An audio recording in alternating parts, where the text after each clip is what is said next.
Bienvenue sur La Tisane est brûlante, le podcast où on aborde sans tabou tout ce dont tu as besoin de savoir pour faire de ta sexualité un moteur de ton empouvoirment. Nous sommes Anna, coach en sexualité et amour de soi, et Marianne, sexothérapeute et coach orgasmique. Ensemble, on partage nos expériences personnelles et nos meilleures pratiques, et on se promet que la tisane est brûlante. Bonne écoute.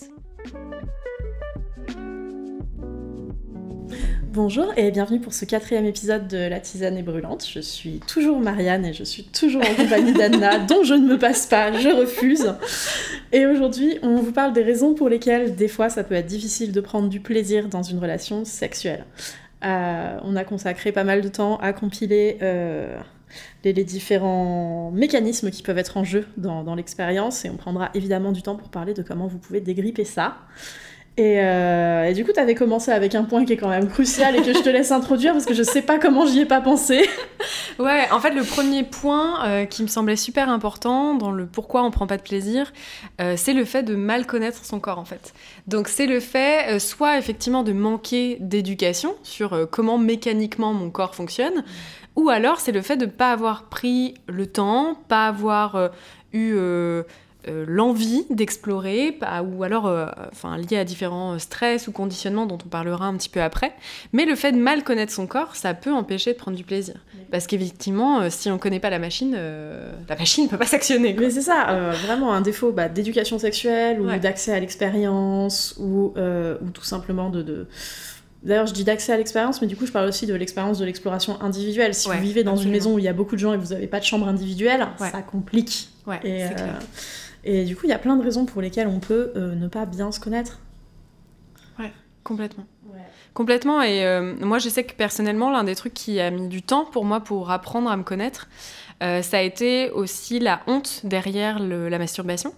Et je pense que beaucoup de femmes qui nous écoutent vivront à peu près la même expérience que moi, où il y a une grosse honte, il y a un gros tabou en fait autour de la masturbation, ce qui fait que généralement quand on quand même décide de se masturber, c'est d'une manière extrêmement rapide, dans sa chambre dans le noir quand il y a personne, et on le fait de la manière la plus rapide possible au cas où quelqu'un rentrerait, pour que ce soit pas trop et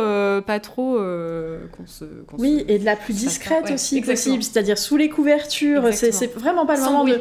Oui, c'est vraiment pas le moment de chevaucher sauvagement un truc en s'exprimant pleinement, en enfilant une tenue qui nous plaît. Il y a ce truc du cachet qui est une vraie perte en fait en termes d'exploration de soi. Et effectivement, quand on ne connaît pas le terrain, c'est beaucoup plus difficile de naviguer le terrain. C'est clair. Et c'est un moment où du coup on peut penser être victime d'une anorgasmie, alors qu'en fait il y a fonctionnellement rien qui pose problème, et psychologiquement pas de vrai frein qui s'oppose à la réalisation du truc. Exactement. Et d'ailleurs, j'avais l'exemple d'une de mes clientes qui pensait avoir un problème au niveau du clito, parce qu'en fait, elle avait un clito très très sensible. Et du coup, effectivement, quand son partenaire lui touchait le clito directement, elle ressentait de la douleur. Et en fait, non. Enfin, il y a des clitos qui sont très sensibles, en fait. Il y en a qui le sont moins, il y en a qui sont très sensibles. Et moi, je fais partie de la team clito très sensible. Donc, si tu me touches directement sur le clito, juste c'est extrêmement désagréable pour moi. C'est une agression. C'est exactement. Et du coup, c'est pas du tout plaisant. Donc en fait, mieux connaître son corps, c'est aussi comprendre la normalité aussi de son fonctionnement, en fait. Alors du coup, tuyau pour toutes les copines au clito hypersensible ou pour toutes les personnes qui ont la chance de les fréquenter. On peut toucher et masser directement à côté et on ira taper les couches plus profondes du clitoris et ça marche. Ou pincer des deux côtés et faire rouler le prépuce sous les doigts. Exactement comme vous masturberiez un pénis. Et ça marche super aussi. Ou utiliser justement les grandes lèvres. Pour pincer, Voilà. Et pour recouvrir, en fait. Et quoi qu'il arrive, 3 tonnes de lubrifiant à travers la culotte, ça marche. Il y a plein de techniques, en fait. Il y a moyen. Toujours aussi plutôt caresser, je trouve, du dessus vers le bas, du coup, parce que du bas vers le haut, tu retrousses le capuchon du clitoris et c'est plus facilement douloureux. Et même des mouvements circulaires, moi je trouve que c'est plus agréable aussi, parce que justement, en fait, quand on fait des mouvements de haut en bas, en fait, il y a cette friction qui va faire que les lèvres s'écartent. Et du coup, ça peut toucher directement, alors que quand on est en rond, en fait, on fait rouler finalement la peau, et donc ça fait une protection aussi, donc c'est possible. On est rentré dans le terrier du lapin blanc, et du coup, j'ai envie de rester dedans parce que j'ai un autre tuyau. Vas-y, fous les tuyaux. C'est des configurations de personnes, de terrain qui supportent mal le frottement, justement. Et du coup, des fois, plutôt faire une vraie pression et des mouvements très lents. Ça peut régler le problème de la friction et fournir plutôt un massage. Ok, intéressant. Intéressant. Ouais. Et toi, du coup, on avait un peu parlé sextoy aussi il y a un moment. Toi, t'es fan aussi de l'aspi. Je suis dans la team aspirateur clitoridien. Il n'y a pas de contact direct, en effet. Et du coup, je peux edger pendant des bonnes grosses demi-heures, ce qui est chouette. Et effectivement, pas de contact direct. Moi, le contact direct, c'est un peu l'ennemi. Ouais, mais j'ai très envie de tester du coup, parce qu'effectivement, moi, j'ai investi dans très peu de sextoys. J'ai juste un vibro, mais je m'en suis très peu servi. Après, j'ai tout ce qui est... panoplie de guérison, donc dildo en verre, œuf de jade, etc. Mais j'ai très peu de sextoys stimulants, en tout cas. Ouais. Et effectivement, l'aspirateur à clito, je pense que ça peut être assez cool. Yes. Très cool. Ça, c'était la parenthèse sur la méconnaissance du corps. Et comme vous pouvez voir, dès qu'on commence à se pencher sur le truc, il y a pléthore de solutions qu'on peut trouver pour rouler avec soi, de la même façon que certaines personnes préféreront une stimulation interne. Enfin, on peut pas vous parler de toutes les façons dont les gens prennent du plaisir. Ce serait long. Mais du coup, là, le cœur du sujet, c'est plutôt les situations d'anorgasmie. C'est-à-dire les moments où c'est difficile pour une personne de prendre du plaisir. Et je vais commencer par la bonne nouvelle, c'est-à-dire que dans l'écrasante majorité des cas, l'anorgasmie, elle est partielle, et donc circonstancielle, et c'est les circonstances d'un rapport qui font que l'orgasme est possible ou non. Et dans l'écrasante majorité des cas, ce qui va faire la différence, c'est la présence ou l'absence d'un partenaire. C'est-à-dire que certaines personnes orgasment mieux avec quelqu'un, certaines personnes orgasment mieux par elles-mêmes. Et c'est super intéressant à savoir parce que j'ai souvent des clientes qui arrivent en consultation en me disant je suis vraiment anormale, j'arrive pas à avoir d'orgasme, et dès que je pose la question comment ça se passe toute seule, subitement on apprend que c'est le cirque du soleil, qu'il y a toutes sortes d'orgasmes différents, que les mécanismes du plaisir sont connus et maîtrisés. Et ce que la personne voulait vraiment dire, mais ce sur quoi elle a cristallisé ses angoisses, c'est je n'arrive pas à orgasmer en relation.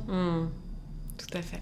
Tout à fait. Et d'ailleurs, il y a le cas inverse aussi, des personnes qui ont facilité à orgasmer dans le cadre d'une relation, mais seules n'y arrivent pas. Moi, j'avais une cliente effectivement comme ça, et le fait de réapprendre à reconnecter avec son corps et à travailler aussi sur sa sexualité en solo, dans un espace de sécurité, on reparlera un peu de la sécurité après, mais poser un cadre de sécurité, ça lui a permis effectivement de reconnecter finalement avec ses sensations et d'enlever aussi la pression de l'orgasme, quoi.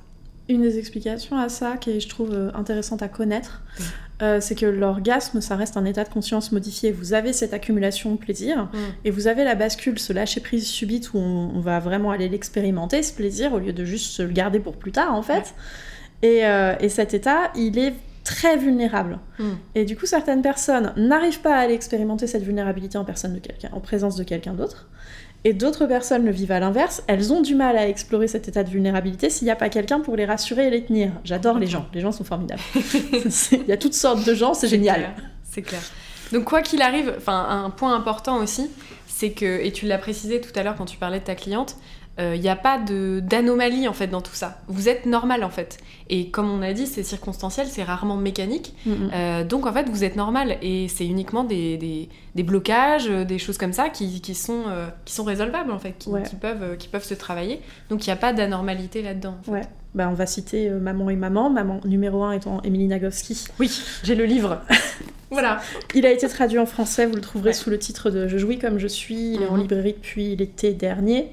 2021, donc clairement il est référencé. Émilie Nagoski qui nous dit qu'à partir du moment où ça fait pas mal, c'est normal. En fait, quelle que soit la forme, quelle que soit l'odeur, quelle que soit la couleur, si vous n'avez pas mal, tout va bien. Complètement. Et l'autre maman, non, c'est pas Jouissance Club dont je parle, mais on en parlera longuement, c'est Leïla Martin qui nous a formés, qui rappelait que toute femme a potentiellement la capacité à orgasmer, et que toute personne a potentiellement la capacité à orgasmer, mais on travaille principalement avec des femmes. Et que en fait, c'est le plus souvent un blocage psychologique et pas un blocage structurel et corporel qui est en jeu. Même si effectivement, nous c'est le cœur un peu de notre métier puisqu'on est toutes deux, on utilise des outils somatiques donc qui passent par le corps. Donc même si la psychologie en fait fait aussi différents blocages au niveau du corps et se répercute effectivement dans le corps. Mais en effet, ça veut pas dire que vous n'êtes pas faite. Enfin, votre corps est fait pour être orgasmique en fait de base. C'est juste qu'effectivement il y a différents process et rappelons-le, c'est pas de votre faute non plus en fait. On vit dans une société qui est d'une violence sans nom, qui genre bride la sexualité comme pas possible, donc c'est pas de votre faute en fait. On vit tous avec ces conditionnements-là Et à un moment, je pense qu'il faut sauter aussi la pression de c'est moi, au secours, je suis pas normale. Non, vous l'êtes en fait. Vous l'êtes et vous avez la capacité de le faire. Merci de l'avoir rappelé, ouais, c'est important. Ce qui nous amène directement au premier frein à l'orgasme. Le premier frein à l'orgasme, c'est le stress. Ouais. Y avait pas de surprise là-dedans. Et le premier stress qu'on a eu envie de noter ensemble, c'était le manque de sécurité, notamment dans la relation. Mais dans l'environnement en général, mais notamment dans la relation. Ouais. Et vous le retrouvez sous son incarnation d'un manque de connexion avec le partenaire. C'est-à-dire que ça peut être, par exemple, pas possible d'orgasmer avec quelqu'un au début d'une relation quand on connaît pas encore très bien cette personne, et possible plus tard. J'ai aussi eu, dans une phase où j'étais plus jeune, un partenaire qui avait pas complètement fini de quitter sa copine. Ils vivaient encore ensemble quand on a commencé à se voir. Ils s'étaient séparés, mais ils vivaient encore ensemble. Et la culpabilité a fait que c'était pas possible pour lui d'orgasmer jusqu'à ce qu'ils aient séparé les biens et les lits et les affaires et le chat. Ah ouais, ok. Ouais, c'était très mignon. Ok. J'avoue que le premier jour où c'est arrivé, subitement, tel un feu d'artifice, on était « Ah, c'était ça le problème !» Le freedom. Ouais, un peu, oui. Complètement. Et puis c'est vrai que cette sécurité dans la relation, elle est extrêmement importante, puisque le corps, pour être détendu, a besoin de cette sécurité, en fait. On a besoin de cette connexion à l'autre pour se sentir bien, pour pouvoir se détendre et pour pouvoir aussi lâcher prise. On en parlera un petit peu après aussi. Mais effectivement, sans cette sécurité, on ne peut pas atteindre une sorte de changement d'état d'esprit qui est lié à l'orgasme aussi, qui est, vous savez, ce moment où en fait il y a l'orgasme et on a l'impression que le cerveau presque lâche en fait, tout contrôle, et il y a ce moment où on pense plus à rien et il y a que le corps qui fonctionne, on a un peu cette impression-là. Et en fait, quand on n'a pas la sécurité, le corps, en fait, il a l'impression que c'est pas ok, que c'est pas safe de lâcher prise, en fait. Parce qu'il y a toujours cette notion de vouloir contrôler et de faire attention, on marche sur des œufs. Donc ouais, non, c'est super important. Ouais. Et aussi, la sécurité, donc là, on l'a pas mal parlé dans la relation. Mais effectivement, il y a des personnes qui n'arrivent pas à prendre de plaisir aussi seules. Et ça peut aussi être lié à un manque de sécurité avec soi aussi. Ouais. Justement, lié à pas mal de conditionnements, on en parlait un petit peu. Et ça va enchaîner avec le point numéro 2. Qu'on adore. Effectivement, toute cette honte et cette peur qu'il y a autour du plaisir. Et notamment, les femmes, elles sont plus sujettes, mais les hommes aussi. Et voilà, et c'est quand même un conditionnement général. Et effectivement, ces conditionnements peuvent nous faire nous sentir pas en sécurité de vivre du plaisir. Et c'est une honte qui est multipartie, c'est-à-dire que ça peut être la honte d'être sexuel si la sexualité elle est vécue comme quelque chose de profondément négatif, mais ça peut aussi être la honte de prendre du temps pour soi, de recevoir, de peut-être être égoïste. Ouais. J'ai récemment eu aussi le cas, là c'est un problème d'accès à la sexualité, mais je suis sûre que ça va jouer sur l'orgasme, qui a l'impression que le sexe, ça salit un peu la pureté de la relation et des sentiments. Ouais, complètement. C'est une personne qui est un petit peu plus âgée que nous, donc il y a un autre bagage générationnel en jeu, et déconstruire ça pour s'autoriser à jouir de l'autre, ça va être du boulot. Et en même temps, cette expression, je te coupe, mais juste jouir de l'autre, je trouve ça très très beau. J'aimerais qu'on le note. D'autant que l'autre a très très envie de la faire jouir. Donc allons-y. Je suis ravie qu'elle se soit pris par la main et qu'elle ait décidé de se faire accompagner, parce que en plus c'est une relation qui dure depuis longtemps. Trop cute. Oui. Trop cute. Oui, j'ai très très hâte que ces gens-là se fassent jouir mutuellement. Je suis 100% pour. Faites-vous jouir s'il vous plaît, ça nous rend très heureuse. Ouais, donc bagage de honte, merci de l'avoir noté. Et l'autre grosse angoisse qu'on va souvent retrouver dans les chambres à coucher et qui prend une place de malade, angoisse de performance. Mais des deux côtés, c'est-à-dire que vous aurez évidemment la très fameuse angoisse de performance masculiniste. Ouais.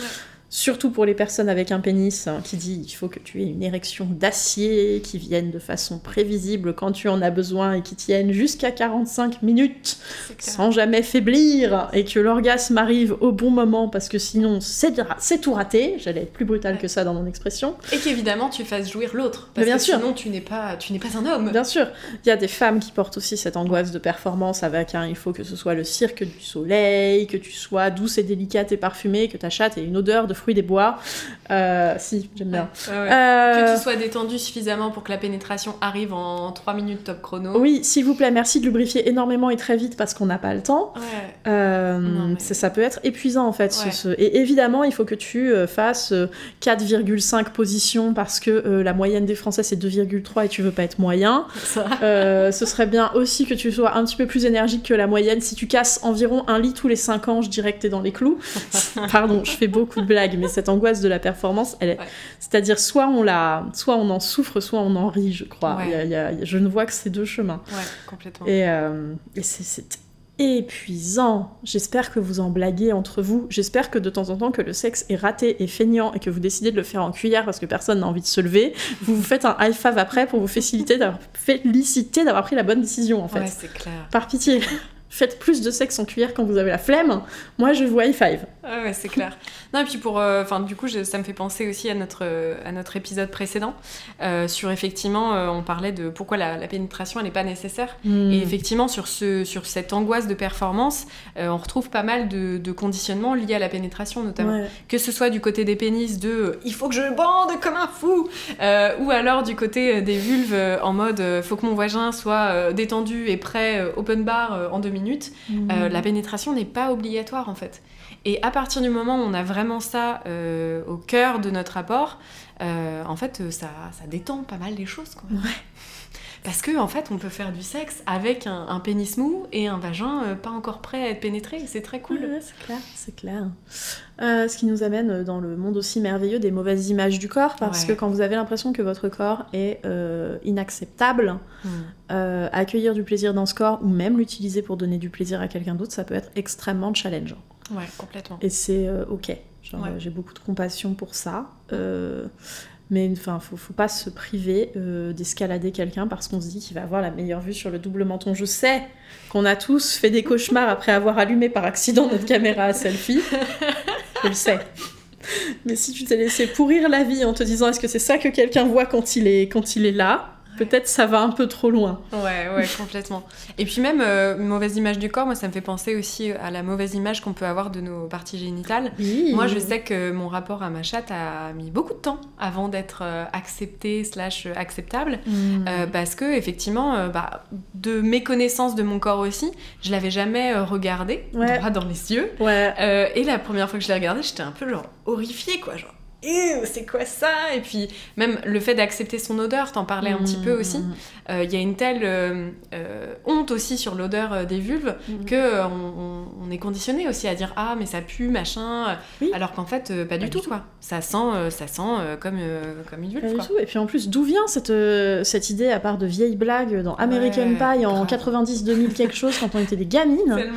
Enfin on a malheureusement beaucoup d'entre nous appris la sexualité via des blagues et de la pop culture, et la pop culture elle est profondément masculiniste, souvent elle a peur du féminin, et elle raconte que les chattes sont moches et poilus et font peur, et vous vous rappelez dans c'était quoi, Scream 2, il y a quand même une scène où quelqu'un doit attaquer le bush de sa partenaire avec une tronçonneuse parce qu'elle a beaucoup de poils. Non mais l'enfer. Si. Oh, ça c'est une blague. C'est une blague, il y a une génération de gens qui ont rigolé devant un type qui prenait une tronçonneuse pour accéder à la chatte de sa meuf. Oh là là, mais quel enfer. Pas du tout brutal comme représentation, pas du tout brutal, n'est-ce pas? Quel enfer.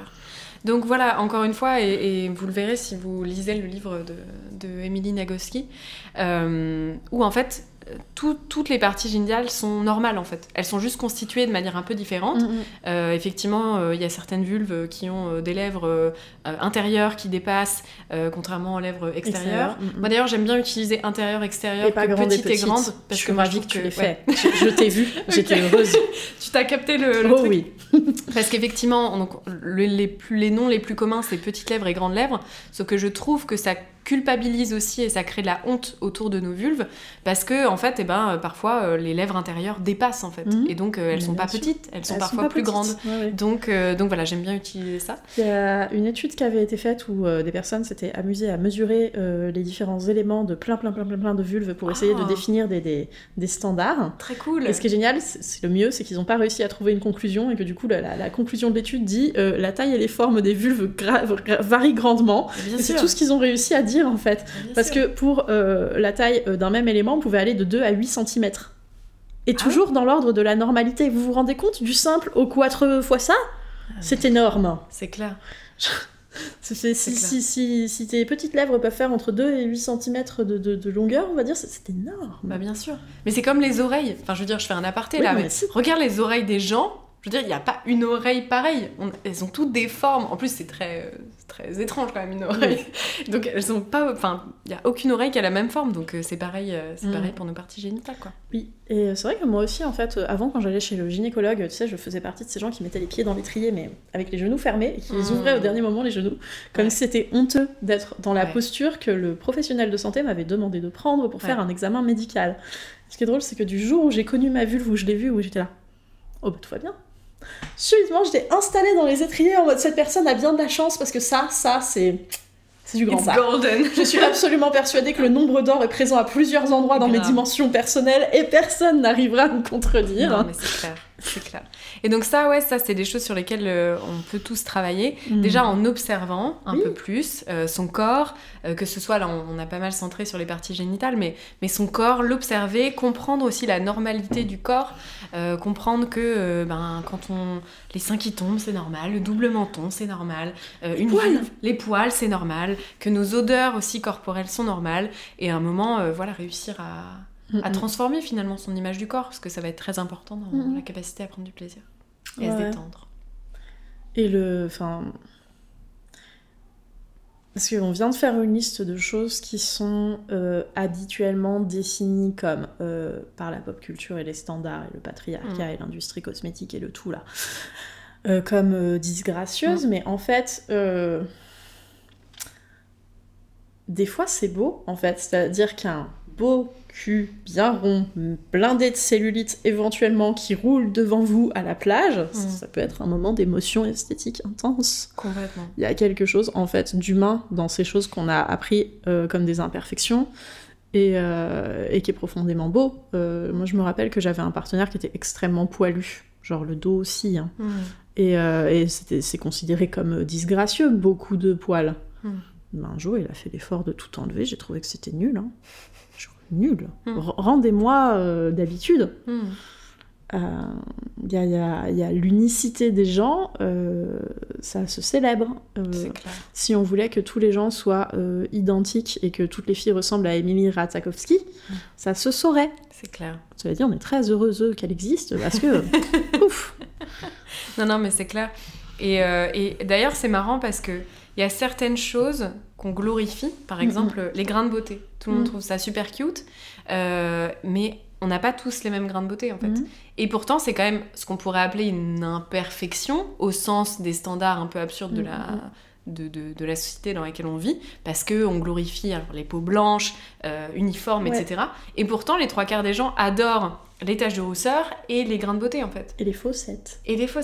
Donc en fait c'est la même chose avec la cellulite, les poils. Moi les poils je trouve ça extrêmement sexy. Moi je trouve qu'il y a un côté très érotique aux poils. J'adore. Moi je propose qu'on normalise la cellulite comme les fossettes de tes fesses et qu'on en finisse. Mais oui, mais complètement. C'est tes fesses qui sourient. Donc tout va bien. Tout est ok. Ça m'a fait plaisir, c'était une super aparté sur l'image du corps, je suis refaite. On n'a pas perdu le fil, cela dit, et le dernier truc qui va souvent vous empêcher d'orgasmer, ce sera, t'as commencé à l'aborder avec l'état de conscience modifié, la peur du lâcher-prise. Complètement. Plusieurs d'entre nous sommes très contrôlants, c'est souvent un mécanisme de protection qu'on a hérité d'un petit trauma développemental ou de croyances sur la société qui disent que l'homme est un loup pour l'homme. Pardon, j'ai essayé de pas rigoler à voix haute, mais c'était pas possible. Et quand on est avec ces croyances martiales et conflictuelles qui nous disent que la vie c'est compliqué et brutal, évidemment que c'est très difficile de poser les armes suffisamment longtemps pour être dans un moment où le plaisir est tellement partout qu'on pourra pas réagir. Pendant un bref instant, de 4 secondes à 1 heure, ça va être dur de réagir. Et beaucoup de personnes vont avoir du mal à rentrer dans ce qu'on appelle en tantra la vallée de l'orgasme, parce que c'est clairement une vallée où les armes de poing ne sont pas autorisées. Ça peut être flippant, je comprends. Ouais, c'est clair.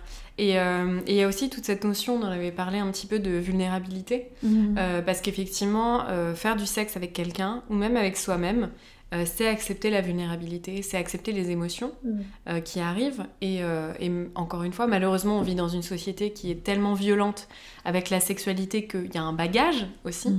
On a tous un bagage émotionnel lié à cette sexualité, lié à la connexion à l'autre, lié à l'intimité. Donc effectivement, faire du sexe, que ce soit seul ou avec quelqu'un, ça peut faire remonter des émotions. Et on est beaucoup à avoir peur de ces émotions-là. Parce que quand on prend du plaisir, ça remonte. Et quand on doit lâcher prise, ça veut dire lâcher aussi toutes ces émotions. Que ce soit cette sensation d'extase liée au plaisir, à l'orgasme, etc.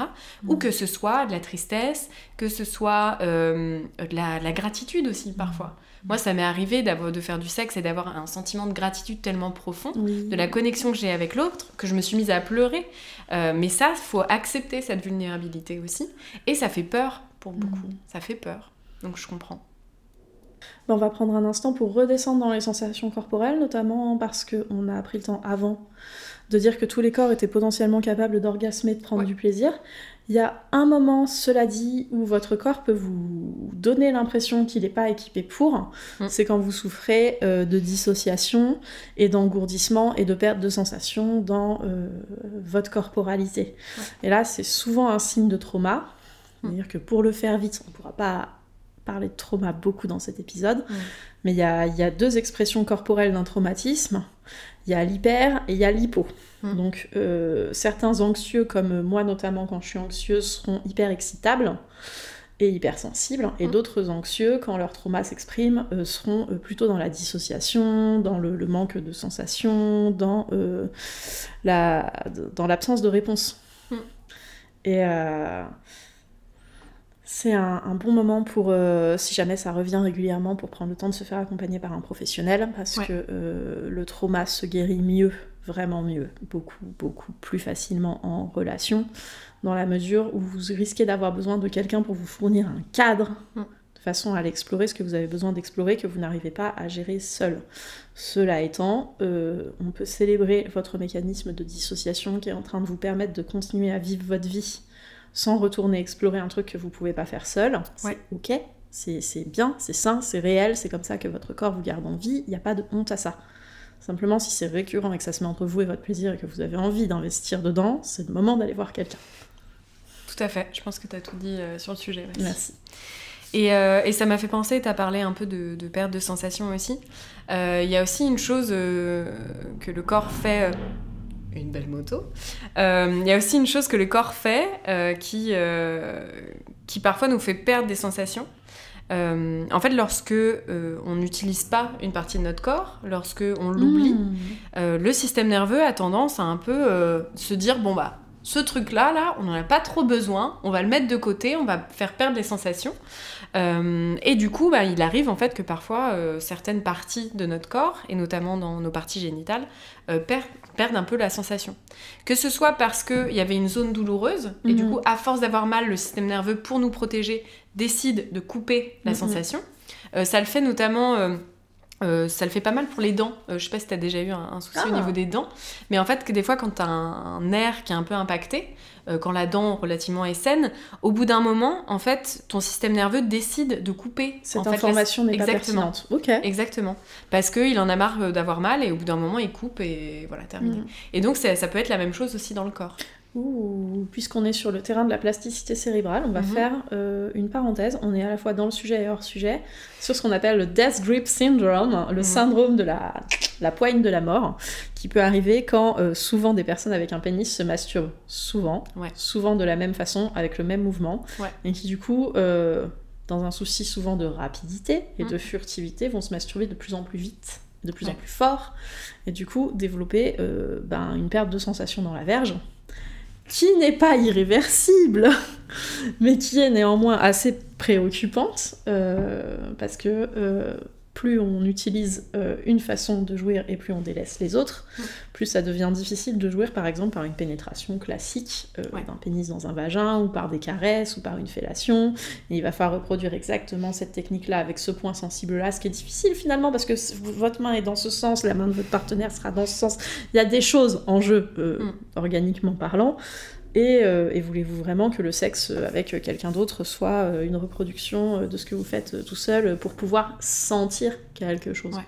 Et c'est le cas aussi avec l'utilisation excessive des sextoys, notamment des vibrants, puisque effectivement, c'est le même processus en fait. Quand on va mettre trop souvent de la vibration sur le clito notamment, à trop forte dose, trop forte intensité, et bien au bout d'un moment, en fait, il va y avoir une perte de sensation au niveau du clito. Donc faites attention.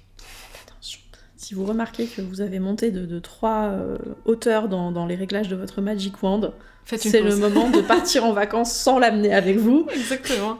Vous lui dites d'arroser les plantes en votre absence et vous allez vous refaire une petite santé nerveuse. Parce que là, on parle vraiment des terminaisons nerveuses de la vulve. Ouais. Ou du scrotum, parce que c'est très sympa là-bas aussi. Tout à fait. Une dernière chose qui peut rendre difficile le fait d'avoir un orgasme, ça peut être une rigidité qui est morale et mentale et des fois émotionnelle. Vraiment, à tous les niveaux ça peut arriver, qui vous empêche de rentrer en réception. Donc ça peut être une logique, tu l'avais mentionné, j'avais beaucoup aimé ça, hyper capitaliste du non mais là je devrais être en train de travailler en Exactement. fait, et le plaisir c'est pour les gens qui méritent, et je prendrai du plaisir quand je serai à la retraite. Ouais. Ok. Ouais. Et effectivement, pour certaines personnes qui ont une estime de soi un petit peu défaillante, ça peut être très très très challengeant d'accepter de recevoir et d'être au centre de l'attention de quelqu'un d'autre. Et c'est dur, c'est des personnes qui, alors qu'on est en train de leur fournir des caresses, par exemple orales, vont pas pouvoir s'empêcher de se redresser et d'essayer de vous les rendre et de vous parler et de faire n'importe quoi pour pas être là. On voit l'inconfort, il est palpable. Ouais. Et c'est un profil qui va avoir besoin de travailler pas sur sa sexualité, c'est ça qui est drôle, c'est un profil qui va avoir besoin de travailler sur la façon dont il se voit et il se traite. Exactement. Ouais, et l'estime de soi, ce qui est important de rappeler, c'est que c'est un peu comme un muscle, en fait. C'est-à-dire que donc, l'estime de soi, elle est composée de trois catégories dedans. Donc l'image de soi, l'amour de soi et la confiance en soi. Et en fait, ces 3 critères-là, si vous les travaillez pas comme des muscles, si vous n'allez pas à la salle de sport de l'estime de soi, en fait, petit à petit, ils se déséquilibrent. Parce que la vie arrive, parce qu'il y a des choses qui se passent dans nos vies. Et donc ça, c'est des choses qui se travaillent.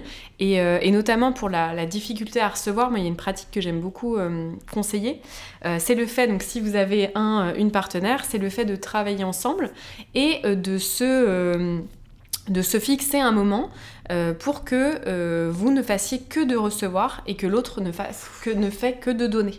Et ça, c'est très très fort. Donc c'est pas forcément obligé d'être sexuel, c'est-à-dire qu'on n'est pas obligé de toucher ses parties génitales nécessairement, ça peut juste être un massage, ça peut juste être un effleurement du corps avec les doigts. Ça peut être un plaid de ta série préférée et un bon repas. Exactement, tout à fait. Ou juste des gratouilles sur la tête pendant qu'on mate une série. Mais en tout cas, ça doit être cadré, c'est-à-dire que ça doit être un moment où... Voilà, exactement. Et donc tu n'as pas le droit de faire autre chose que de recevoir. Et s'habituer à faire ça, génie. Ouais, ça va fonctionner comme un muscle en fait. Et on va muscler ce truc de mais en fait j'ai le droit de recevoir. Et c'est agréable de recevoir. Et mon corps aime bien quand je reçois. Et donc plus ça va et plus ça va être facile aussi. J'adore. Merci pour ça. Je t'en prie. Et bah écoute, on est en train de commencer à parler des solutions, c'est génial. Pourquoi est-ce qu'il faut en parler à vos partenaires ? En fait, voilà, je vais vous dire pourquoi vous voulez en parler à vos partenaires et pas régler ça tous seuls. Ouais. Vous voulez en parler à vos partenaires et pas garder ça pour soi parce que vous ne voulez pas vous retrouver dans la situation où votre partenaire a vraiment très envie de vous amener là, alors continuez à essayer en se disant que c'est pour bientôt, alors que ça a arrêté d'être agréable pour vous, mais que vous voulez pas vexer cette personne, alors bientôt ça va être douloureux et qu'est-ce qu'on fait ? Ce cul-de-sac là, vous n'avez pas envie d'aller dedans, alors qu'il est si simple de dire j'ai des difficultés à atteindre l'orgasme dans telle et telle situation, et ça n'a rien à voir avec toi, et je t'aime très fort, ou pas, selon... Et je suis ravie de passer ce moment avec toi, et j'y suis avec un consentement enthousiaste et éclairé, et on verra où ça va. Ouais. Vraiment, dire à quelqu'un, je vais probablement pas jouir, mais je suis ravie de ce moment, et peut-être la meilleure chose que vous puissiez faire pour vous-même, et pour l'autre, parce que, je t'ai raconté la dernière fois que j'étais au-dessus de quelqu'un et que je me suis rendu compte qu'il n'y aurait pas d'orgasme. Je me suis inquiétée qu'il s'en inquiète. Alors du coup, j'ai commencé à prendre son stress pour moi. Il a fallu qu'on en parle tout de suite. Après, ça allait mieux. J'étais encore au-dessus. J'ai même pas eu besoin de descendre. 2 minutes de notre vie pour que notre premier rapport soit un succès. Ouais, et puis il faut pas hésiter à proposer de ralentir aussi dans ces moments-là. Parce que donc souvent, quand il y a cette pression de l'orgasme, quand il y a cette pression de performance, on va tout de suite très très vite. Et évidemment, parfois, le corps, moins il prend de plaisir, plus l'autre va vite, et moins il va prendre du plaisir, et plus il va se dissocier aussi. Parfois, on a l'impression de presque faire une sortie de corps, un peu de j'ai pas envie d'être là, mais je suis là quand même parce que j'ai l'impression de pas avoir le choix, t'en parlais un petit peu. Donc, pas hésiter de proposer de ralentir, de faire juste une pause en fait. pour en discuter ou juste pour se refaire des petites caresses sans sexualité. Et ça peut être vraiment chouette. Mais ouais, en parler, c'est super important. Ouais, et en parler pas qu'avec des professionnels. Les professionnels, c'est bien. Mais normaliser la parole, ça vous fera du bien et ça fera peut-être aussi du bien aux autres. Moi, j'encourage les gens à parler de sexe avec leurs amis. Des fois même en famille. C'est-à-dire que moi, mes parents savent si globalement ça va. Okay. Et je sais que pour mes parents, globalement, ça va, et je suis genre trop fière d'eux. Trop fière. Et du fait qu'ils continuent à faire de leur sexualité une priorité, tu vois, je trouve ça super inspirant, et en fait, je suis ravie d'avoir été élevée dans un environnement où on m'a dit la sexualité, c'est une priorité dans notre couple. Ouais. Waouh, incroyable. C'est trop beau. Ma mère est une déesse. Sur ça, c'est sûr. Genre zéro doute sur ça. Si elle nous écoute, elle va être trop flattée.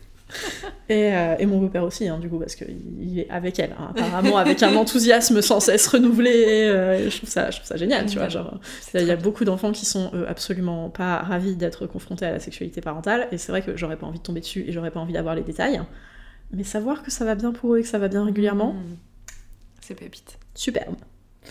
En parler, normaliser, avec ses potes, avec sa famille, un peu moins avec sa famille probablement, mais avec ses potes, avec ses frères et sœurs, avec ses proches, et normaliser le fait que, en fait, une bonne santé sexuelle, c'est important. La santé sexuelle, c'est quand même un truc qui est inscrit à l'Organisme mondial pour la santé, comme la capacité d'expérimenter et de s'épanouir dans un espace qui est libéré de coercion. Et c'est une condition au bon épanouissement d'un être humain. Pourquoi est-ce qu'on se prive ? Ouais, c'est clair. Et tu parlais de normaliser ou d'en parler un peu autour de soi, et je sais que parfois ça peut être un peu difficile si on n'a pas un entourage qui est safe pour parler de ces sujets-là. Donc vous pouvez effectivement soit rejoindre des cercles de parole, il y a souvent des événements qui sont organisés, ou même des communautés sur Insta. Il y a beaucoup de nos communautés. Et tu parlais de trouver ces communautés, notamment en ligne, clairement on va pas les citer parce que le risque d'obsolescence est intense. Les communautés se renouvellent, elles se créent, elles se... Des fois cancel, des fois on découvre une bonne créatrice de contenu est en fait un peu problématique, donc on va pas vous conseiller qui que ce soit. Néanmoins, pour l'instant, résiste encore à toutes les shitstorms d'internet. Jouissance Club, est-ce que tu veux bien me passer le bouquin ? Yes. J'aime beaucoup Jouissance Club en tant que compte Instagram, ou en tant que livre, ou en tant que conversation starter avec vos amis. Mettez-le dans la bibliothèque de votre salon et vous verrez ceux qui ont envie d'en parler, ceux qui ont peur de vous en parler, ceux qui vous disent qu'ils l'ont déjà et ceux qui vous l'empruntent. Ouais, c'est clair. Je trouve ça très drôle en fait. Et ça permet aussi de trouver ceux de vos amis qui ont envie de faire de la sexualité un truc central pour eux, qui sont prêts à en parler ouvertement avec vous. Ouais, complètement. Il n'y a pas de honte à posséder un bouquin d'éducation sexuelle. Oui. Ou s'il y a quelqu'un qui se sent mal à l'aise vis-à-vis de ça, avez-vous vraiment envie de cultiver la relation avec cette personne ? C'est clair. Bon, évidemment, si... je sais pas, si vous avez pas envie que le propriétaire le voit quand il passe pour régler un problème d'électricité, il est toujours temps de le mettre dans un coin, mais il n'y a pas de honte à vouloir avoir une éducation sexuelle de qualité, en fait. C'est clair. C'est clair. Alors, nous sommes tous la production, enfin quasiment tous, faut compter les procréations médicalement assistées et ce genre de choses, mais il y a énormément de gens sur la Terre qui sont le résultat d'un rapport sexuel. Tout à fait. Les gens s'envoient en l'air. Globalement. Remettez-vous-en, en fait. Voilà, une bonne fois pour tous. People fuck. Ouais, c'est Je crois que c'est une de mes phrases préférées parce que ça... Elle est courte, elle est brève, elle veut tout dire. C'est clair. Ouais, puis il y a aussi pas mal d'événements dans vos villes, je sais pas où tout le monde habite, mais il y a notamment pas mal d'événements sex positifs. Il y a des clubs aussi, il y a des regroupements de personnes, de communautés. Il y a plein de choses, plein d'événements. Si vous cherchez un peu sur Facebook, que vous tapez, je sais pas, qu'est-ce qu'on peut avoir comme mot-clé, sexualité, Sexpo, tel endroit. Enfin, il y a plein de choses, il y a plein de communautés, plein de personnes que rapprochez-vous du café poli de votre ville, généralement Exactement. Ils sont au courant de ce qui se passe au niveau aussi de l'éducation aux sexualités, puisque ces gens font de l'éducation aux structures relationnelles et essayent d'avancer sur le sujet. Souvent ils sont aussi copains avec les gens qui font de l'éducation aux sexualités. Rapprochez-vous du munch local, ça existe dans toutes les grandes villes du monde, la réunion locale des gens du BDSM qui est un espace d'information. Là aussi vous trouverez des gens qui ont pris le temps de se documenter, et ces deux choses, on sait que c'est à peu près présent partout. On a d'ailleurs les deux à Rouen. Et ça marche. Et je pense que le dernier truc qu'on avait envie de vous dire, c'était de vous rappeler qu'on ne fait pas du sexe avec quelqu'un pour orgasmer. On ne fait même pas du sexe avec soi-même pour orgasmer en vrai. Ouais.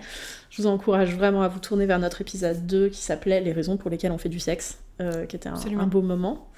Et le sexe, ça reste, on va le répéter, un espace de connexion avec soi, avec l'autre, d'exploration, d'empouvoirment, de réconciliation, de réappropriation. Et même si évidemment on vous souhaite d'aller pouvoir chevaucher le dragon, vivre un truc incroyable, avoir des espaces de conscience modifiés, des révélations sur l'univers, et de jouir de vous, et de jouir de l'autre, y a plein d'autres raisons d'y aller. Ouais, c'est clair. Et surtout, plus on va ôter cette pression de l'orgasme, plus vous allez pouvoir en avoir un, en fait. Donc si vous voulez vraiment un orgasme, vous concentrez pas dessus. Et ça, je sais plus, on en a parlé dans un épisode précédent, l'idée de se fixer une intention pour le rapport, mais ensuite le laisser au placard, en fait. C'est-à-dire, j'aimerais bien avoir ça, mais je laisse la vie suivre son cours, et si je l'ai pas, c'est pas grave, parce que j'aurais quand même vécu un bon moment, j'aurais quand même pris du plaisir, j'aurais quand même été en vulnérabilité avec quelqu'un, en connexion avec quelqu'un, ce que vous voulez, mais néanmoins c'est pas grave en fait, et l'orgasme c'est pas l'objectif principal. Alors je vois la sagesse de tes mots et je te remercie, et en même temps je rigole toute seule parce qu'en tant que femme célibataire, ça me rappelle tous les gens qui me disent tu trouveras l'amour quand tu le chercheras plus. Mais c'est vrai, mais en vrai c'est vrai. Enfin, l'idée n'étant pas de rester passif, mais pas non plus, pas non plus de se crisper dessus. Ouais, c'est ça. Et d'aller à la rencontre de l'expérience et de vivre l'expérience, c'est ça que tu disais. Exactement. Ouais, et merci beaucoup. Super. Et ben, je pense que c'était tout pour aujourd'hui. Merci d'avoir été encore là avec moi aujourd'hui pour ce nouvel épisode. On se retrouve très vite pour la suite. Et on vous promet que, comme d'habitude, la tisane sera brûlante.